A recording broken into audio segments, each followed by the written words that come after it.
Let's talk trimming tools. I have many, but these two are my favorites to recommend to beginners. First up is the Kemper 8R1 ribbon tool. This tool is double-sided. One side is a rounded asymmetrical loop, the other side is a more pointed sloping triangle shape. This side is great at getting in quarters and rounding out the bottom of your pod. This tool retails for around $10 Canadian. Then there's the Kemper Pro PT512. Tools like this are called pear-shaped or bird head tools. There are 3 different areas you can use for trimming: the point, the rounded end, or the flat side. This is a great all-around tool and retails for $25 Canadian. Here I am using the flat side to trim my pod. You can also use the loop end of the 8R1 for this.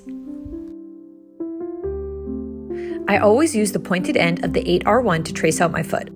Its narrow tip has great precision and you can achieve depth easily.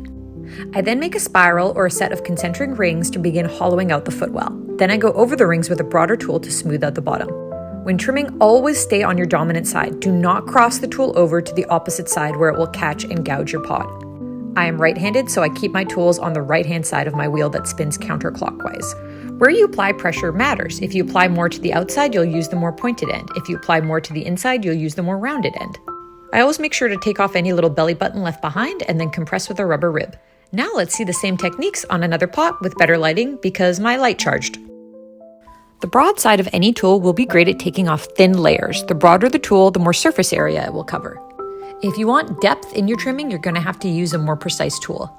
Here I am carving out my foot ring again, and then I'm using a more traditional tool that you'll see in any pottery studio, which is just a flat trimming tool. Usually you'll see these loop tools, one with a rounded end, one with a square end. Here I am using the square end. If this is all you have available to you, you can tilt the tool so the square end with the sharp corner is the only part touching your pod, and you can carve out depth this way. I'll often use the wooden handle to burnish the bottom of my pot, and then it's ready to come off the wheel. Thank you so much for watching.